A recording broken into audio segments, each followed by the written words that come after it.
At the end of this presentation, if you get in touch with us, or get in touch with our colleagues at Bentham Science, to give you an email template that you can use, a Word document template that you can edit in order to effectively communicate with your editor what is needed to make sure your paper has the highest possible chance of of being passed out for review. So that's what we're aiming for in the publishing cycle at stage 6, that submission cycle, making sure that your article has the highest possible chance of getting sent out for peer review, and also controlling that process as an author, because you are going to make suggestions in your covering letter for who you think would be appropriate as a potential peer reviewer. Then, of course, you sit back and you wait for those review responses to come back from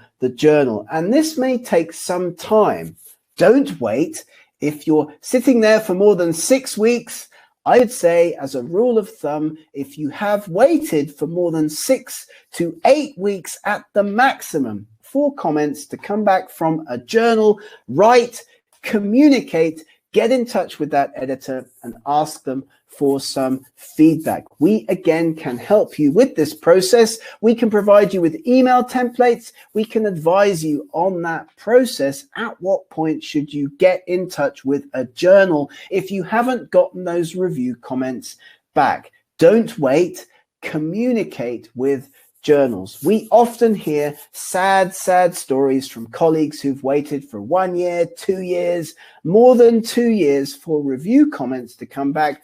You must get in touch with the journal. You must be proactive, polite, communicative, get in touch with the journal and ask for some news about your paper, because very often, as we've already discussed, the academic editors are working researchers, they're working academics. They may have simply just forgotten about your paper, or they may need some more suggestions for suitable peer reviewers. However, when you do get your comments back, tips for responding to them from an editor's perspective are also very important. How you're going to respond to those comments that come back from peer review, how you communicate your responses to the journal will also significantly enhance your eventual chances of success. Make sure that your editors and peer reviewers feel good about your responses. If they feel good,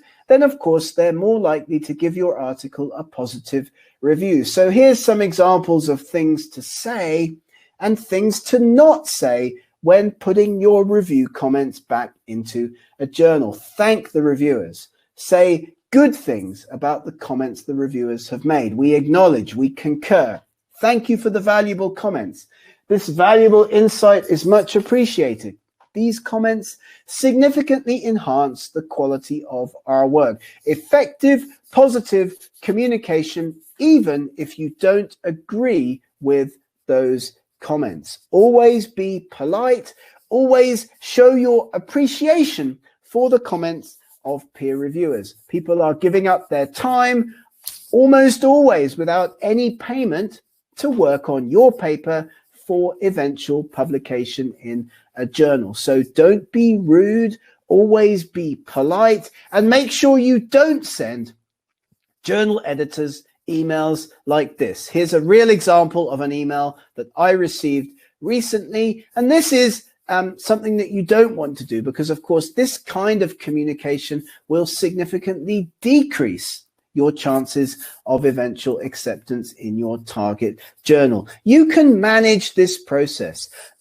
You can effectively respond to review comments by following some of the tips and tricks that we present in this webinar and in other presentations in our training series, in our training courses. Give the editor an overall summary. Communicate at the top of your response document what changes you've made, and then intersperse your comments with the remarks of the reviewers and tell the editor what you've done. Be comprehensive, be polite, and be positive. And there are a number of examples in this presentation and in other presentations in our training courses that will help you to effectively communicate with editors in a positive, constructive way when you go back to them with reviewers' comments. Here is another template. We will provide you with this at the end of the presentation if you get in touch with us, how you can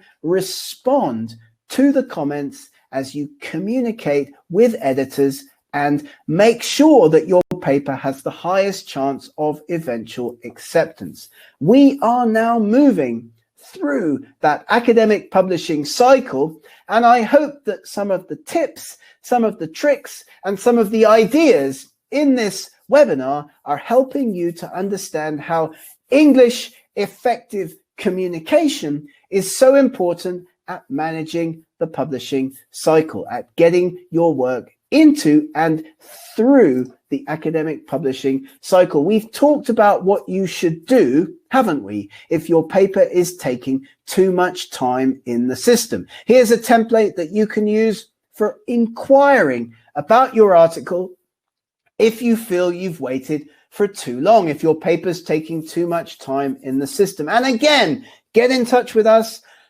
We'll provide you with this template and all of the others at the end of this presentation for free. It's a free gift from us to you in order to help you be effective as you communicate about your articles. Finally, then, let's talk about how to communicate if your paper gets rejected. Of course, this happens often. We often experience rejection as academics. In my experience, there's only really a handful of jobs you can have, maybe a salesperson, let's say, in which you'll get rejected more often than as an academic. So what to do if you get rejected, but you feel that you have been rejected unfairly? I would say that one key message, one key way in which you can communicate with editors, with journals, is to express that level of confidence about your work. If you feel you have been unfairly treated, write to editors,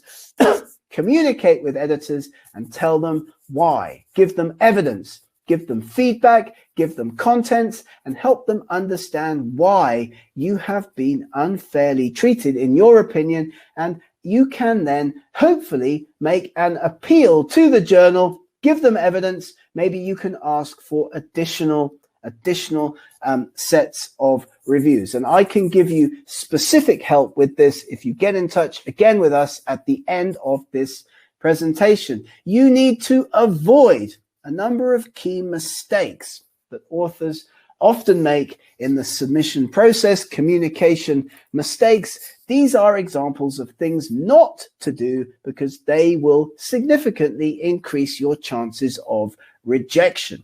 Try not to add authors to a paper once it's accepted.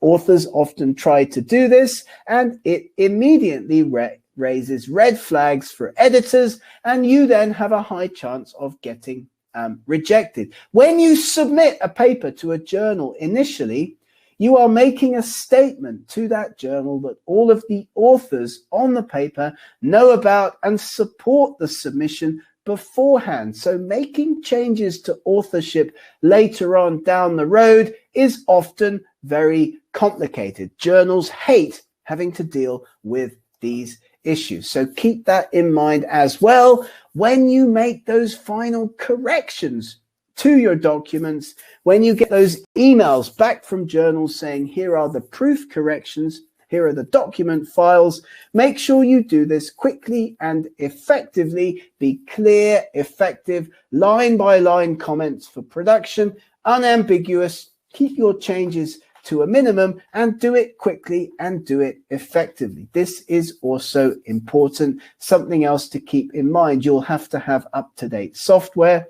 You'll be given a short deadline. You'll only be able to make 100% necessary changes.